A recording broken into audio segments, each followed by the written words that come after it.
En estas condiciones, la oclusión ulterior de las arterias que ha suministrado la circulación anastomótica da origen a infarto particularmente extenso. Ustedes saben que en el corazón, pues la circulación es terminal, ¿no es cierto? La circulación es terminal y prácticamente no hablamos pues, de circulación anastomótica, ¿no es cierto? Por eso les hacía mención eso. Pero sí, lo que puede haber es que esta circulación terminal pues, se active, y lo que sí hay es la formación de nuevos vasos, eso sí, ¿no? Que se formen nuevos vasos sanguíneos y que por ahí puedan mejorar la circulación de una parte dañada, eso sí, y eso se ve incluso.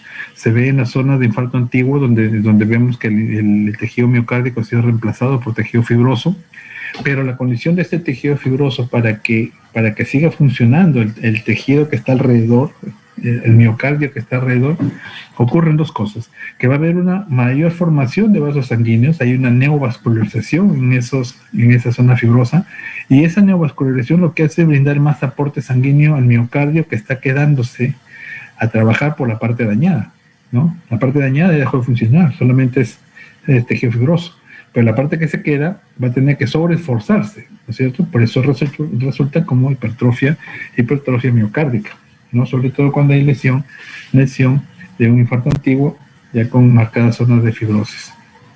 También hay un llamado infarto ectópico o a distancia. Infartos sin oclusión se producen cuando la demanda de trabajo cardíaco excede a la reserva coronaria.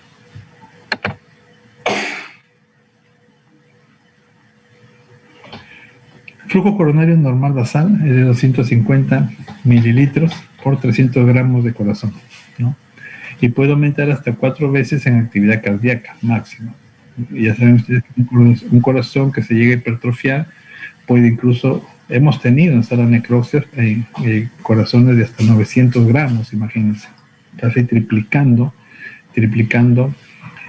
su peso normal. Y ni siquiera parecía que eran personas obesas o con obesidad mórbida, por si acaso. Personas con sobrepeso algunas, y sí, algunas obesas, pero con grado leve.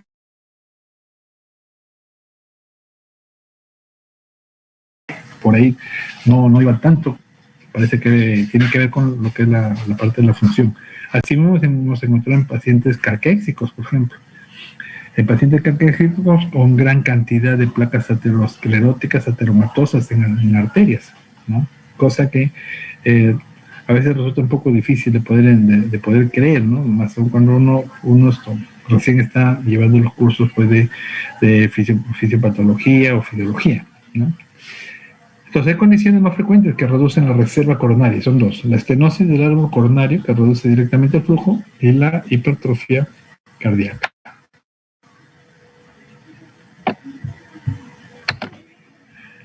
Estenosis coronaria e hipertrofia cardíaca suelen ser concomitantes, ¿no? En su compensación justamente por un daño primario.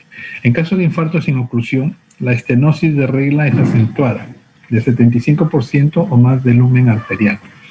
Además, hay otros factores interrecurrentes que pueden determinar valores críticos de la reserva coronaria. Entre ellos tenemos el shock, la anemia aguda, las arritmias. La trombosis coronaria se debe a la oxidación de una placa aterosclerótica, ¿no? En este caso es una lesión primaria endotelial. Las placas se presentan en tronco coronaria izquierda, en el segmento proximal de la descendente anterior, en la circunfleja, en la coronaria derecha y en el segmento distal de la coronaria derecha.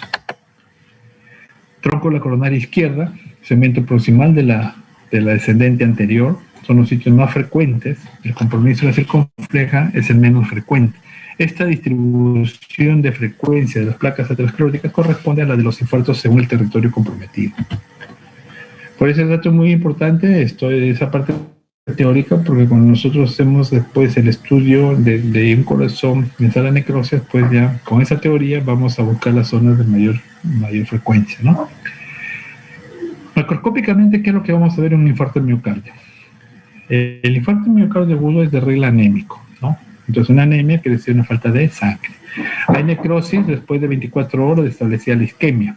Hay territorio mal delimitado, pálido, amarillento, a veces con focos hemorrágicos.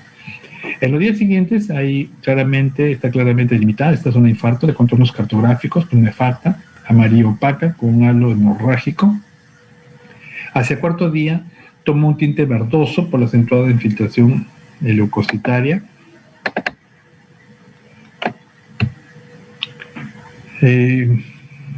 Asimismo vamos a ver un borde hemorrágico que disminuye paulatinamente. Hacia la segunda semana vemos un territorio infartado, se hace friable, se deprime, y la hemosiderina formada al reabsorber la hemorragia le da un tenue color tinte ocre, ¿no?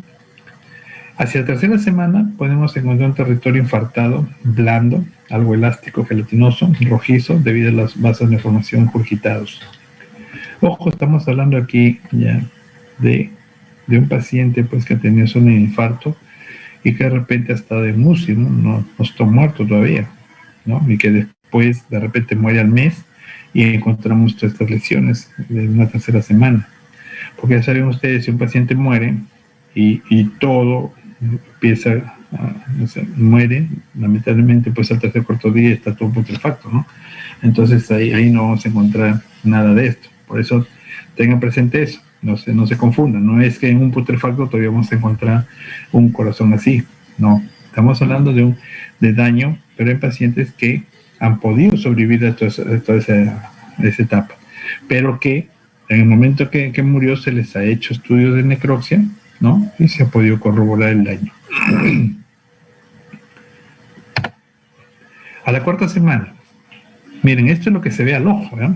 Al ojo, o sea, partiendo o fileteando o haciendo los cortes macroscópicos del corazón. Esta es la anatomía macroscópica. Es lo que hacemos, ni bien sacamos el corazón pues, del tórax de la necropsia que estamos realizando. Hacia la cuarta semana en adelante se hace más firme y grisáceo y se va retrayendo debido a la formación de las cicatrices que hay en la lesión, ¿no? El infarto miocardio agudo entonces puede ser hemorrágico. En general sigue llegando sangre, aunque en cuantía insuficiente para mantener la vitalidad de los tejidos. En el miocardio ello ocurre cuando hay un cierto desarrollo de la circulación anastomótica, ¿no? Y explicamos lo de la anastomosis, ¿no? Ahora, microscópicamente, la necrosis al microscopio se reconoce en 6 a 8 horas, además de infiltración leucocitaria que alcanza su mayor grado el quinto día. Al final de la primera semana encontramos macrófagos, hemosiderina y vasos de neoformación. Así como en la segunda semana podemos encontrar procesos de infiltración y el desarrollo de tejido granulatorio. Hay detrito y fibras miocárdicas en el citoplasma con macrófagos que están tratando de eliminar todo el material destruido que hay ahí. No es raro encontrar infiltración de granulocitos y eosinófilos en el límite de la segunda semana. Hacia la tercera semana predominan linfocitos, las células plasmáticas y vasos de neoformación que aparecen de lumen amplio y repletos de sangre. Tejido granulatorio muestra evidente neoformación de colágeno iniciada en la segunda semana. Y a la cuarta semana no se encuentra infiltración leucocitaria y el colágeno más abundante y denso. Después del primer mes desaparecen las células libres y los restos necróticos. Sin embargo, en infartos muy extensos pueden persistir en medio del tejido reparativo islotes de miocardio necrótico a manera de secuestros, ¿no? Bueno, y esto es lo que se puede ver una oclusión coronaria con evolución del infarto, ¿no? Ahí tiene 30 minutos, 4 minutos, 6 a 12 horas. Y los hallazgos que podemos tener en un electrocardiograma, lo cual nos puede orientar a su vez qué tipo de lesión puede haber teniendo en cuenta la pared examinada, ¿no? Bien, ahora continuamos con las valvulopatías cardíacas. Son enfermedades que afectan las válvulas cardíacas independientemente de su etiología o la gravedad. La válvula del corazón sabemos que son la aórtica, la mitral, el lado izquierdo, y la pulmonar y tricuspide, el lado derecho. Puede obstruirse o llegar la regurgitación de sangre de vuelta a la cámara de procedencia, o bien sea que la aurícula o ventrículo, ¿no? Pueden ser congénitas en el nacimiento o adquirirlas a lo largo de la vida, ¿no? Por eso le decían las valvulopatías congénitas, acá lo íbamos a explicar. Se clasifican según los criterios la válvula afectada y la patogenia en la enfermedad. Si el problema radica en una disminución permanente del diámetro del orificio, o sea, una estenosis, hay una disminución de la capacidad de la válvula para cerrarse, y eso se llama insuficiencia. O en un movimiento de las válvulas en sentido normal, con prolapso. Y ahí tenemos los principales trastornos obstructivos y la insuficiencia valvular, de acuerdo a qué válvula se compromete. Con respecto a la estenosis aórtica, ocasionalmente nace una válvula aórtica bicúspide, el cual produce un flujo turbulento. Hay degeneración a la cuarta o quinta década. También por calcificación senil de la válvula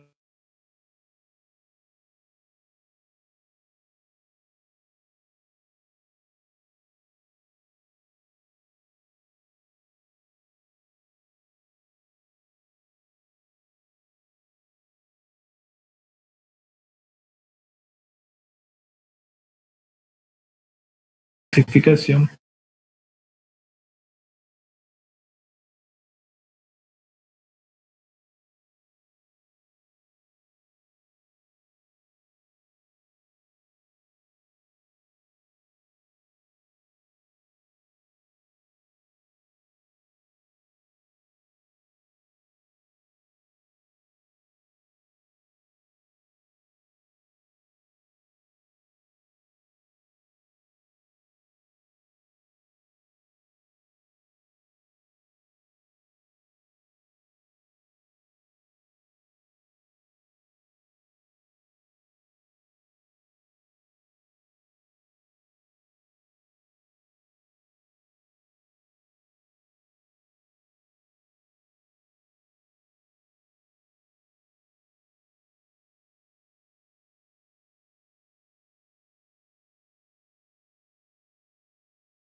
De nuevo se fue la señal.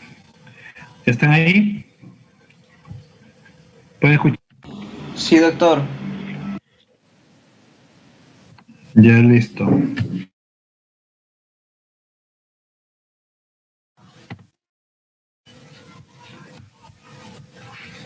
Seguimos con lo que falta.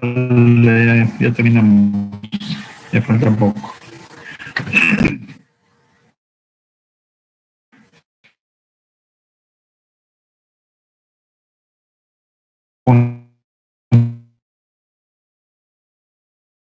Puede ser la presión sistólica dentro del ventrículo izquierdo es mayor que en la aorta, produciendo un mayor gradiente del flujo sanguíneo hacia la aorta. Si la estenosis de la válvula aórtica no se corrige a tiempo, los pacientes desde al cabo de 1 a 2 años sin la corrección valvular. Hoy en día, pues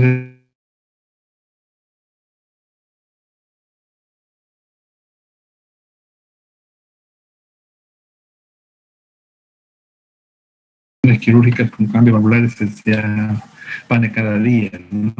Entonces antes sí era bastante. La obstrucción de la válvula mitral se debe a cardiopatía reumática, sobre todo en mujeres, y lo cual les puede gustar a temprana edad. La estenosis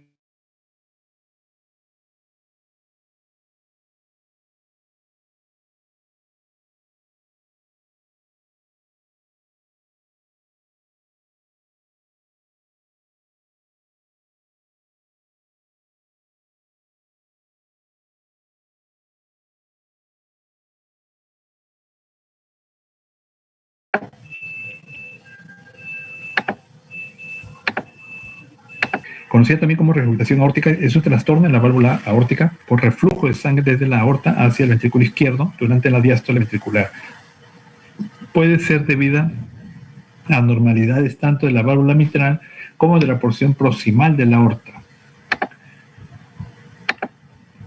Y aquí tenemos en este esquema las valvulopatías, ¿no? Insuficiencia mitral, que puede ser producida por rotura de cuerdas, perforación, infecciones, degeneraciones congénitas, ¿no? Es decir, malformación valvular congénita.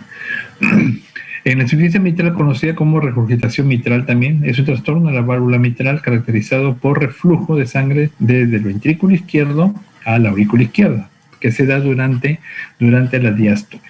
La insuficiencia en la válvula mitral significa que existe una apertura anormal de esta válvula en el momento en el que debería permanecer cerrada. Vale decir, cuando el ventrículo izquierdo se encuentra en sístole, existiendo un flujo retrógrado anormal, regurgitación hacia la aurícula izquierda.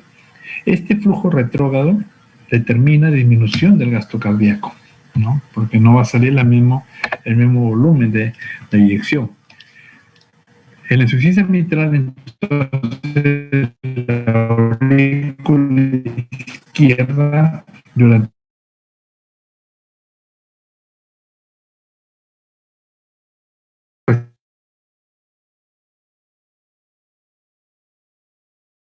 sangre a través de las venas pulmonares y recibe además sangre del ventrículo izquierdo, lo que lleva sobrecarga de volumen, llega al ventrículo izquierdo, que sufre también una dilatación primaria, constituyéndose de esta forma un mecanismo compensador ante un gasto cardíaco disminuido, el cual es contracción. Entonces esta alteración cursa con débito cardíaco bajo hasta que se instaure el mecanismo de compensación, lo cual requiere determinado tiempo. A pesar de la compensación a través de la dilatación, continúa su evolución y llega a un momento en que la dilatación resulta ser ineficaz y el corazón no puede contraerse adecuadamente y ahí pierde la fuerza de contracción sistólica. Bueno, esos ya son los grados severos, ¿no? Que pese a todos los esfuerzos compensatorios ya llega un momento en que ya no da más. También se afecta la válvula pulmonar. Entonces ahí tenemos la estenosis de la válvula pulmonar, que es una patología cardíaca en la que el flujo de sangre saliendo desde el ventrículo derecho del corazón es obstruido a nivel de la válvula pulmonar. Eso resulta en una reducción del flujo de sangre hacia los pulmones. Y aquí se puede ver cardiopatías frecuentes en el síndrome de Noonan, ¿no? Síndrome de Noonan.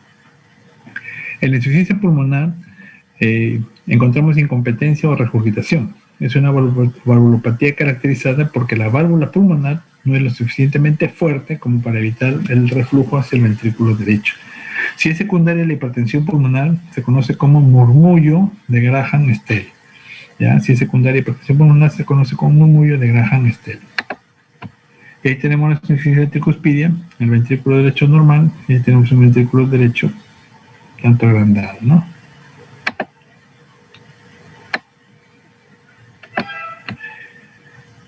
En la insuficiencia tricuspidia, que es una enfermedad valvular cardíaca, se da por la incapacidad de cerrarse correctamente durante la sístole ventricular. Como consecuencia, cada latido, un poco de sangre pasa al ventrículo derecho, del ventrículo derecho a la aurícula derecha, lo opuesto a la dirección normal. Esta regurgitación tricuspidia se produce en aproximadamente menos del 1% de las personas y suele ser asintomática. Cuando existe una falta de cierre durante la sístole ventricular, no pudiendo dosar completamente sus valvas y permitiendo la regurgitación de sangre hacia la aurícula derecha. Por lo tanto, el defecto es percibido durante la sístole ventricular, ¿no?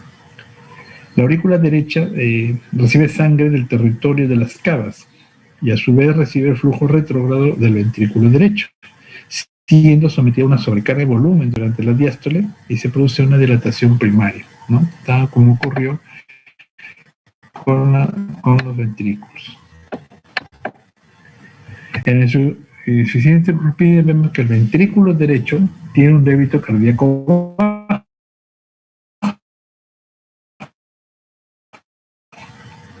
Vencido el límite de la dilatación a nivel de las cavas, se presenta congestión venosa y hipertensión. Posteriormente la aurícula derecha presenta hipertrofia, pero habrá una congestión venosa sin larga puede ocurrir fibrosis, una cirrosis cardíaca, ¿no? Una cirrosis cardíaca, y también puede darse ascitis. Y ahí tenemos la estenosis tricuspidea, ¿no? Nótese ahí, notoriamente, pues esto reducido su diámetro, ¿no? Y además una zona de hemorragia, y como pueden ver ahí además hay zonas de ateroma, miren, hay depósitos de grasa, ¿no? La válvula tricúspide no permite un vaciamiento adecuado de la aurícula derecha y por lo tanto no hay llenado ventricular adecuado, por lo que el volumen sistólico del ventrículo derecho se torna bajo.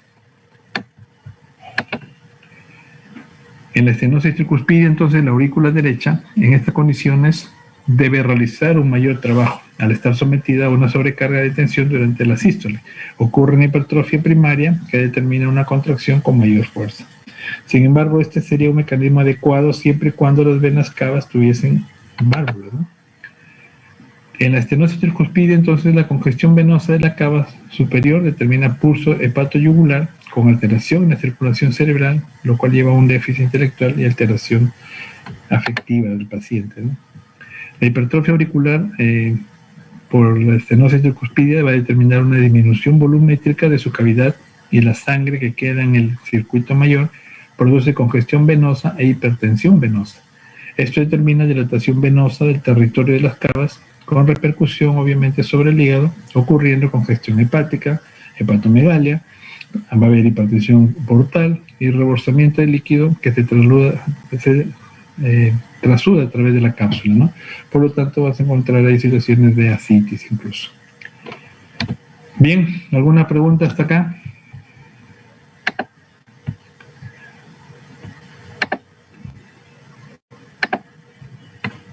Bien, si hubiera alguna pregunta. A ver, para el delegado, a ver, por favor, para el delegado Dígame, Doc. le voy a anotar mi correo para que por favor me haga una lista en general y de los grupos de práctica, por favor, ¿sí? Ok, Doc. Para el viernes, ¿ya? Ya. Que más o menos para llevar ya su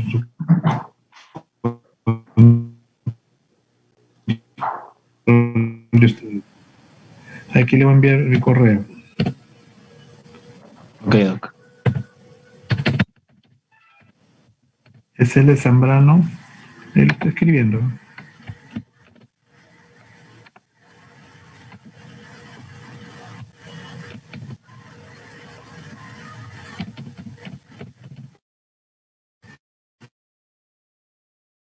Zambrano A.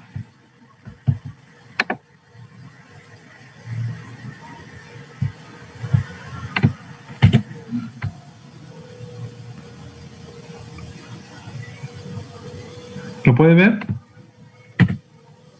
No, Doc, no se ve. En el chat, escríbalo. Bien, echarle puesto. Nada. Estoy